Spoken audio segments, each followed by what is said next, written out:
Hello guys, welcome back to my channel Mobile Mastery Hacks. Today I am gonna show you how to use Touch ID for App Store purchases.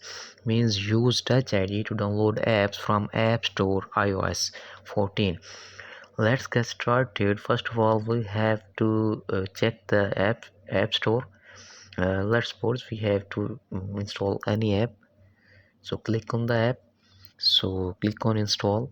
Here you are saying it is required password to install this app, so we have to do it by only Touch ID. So back to on settings here, so click on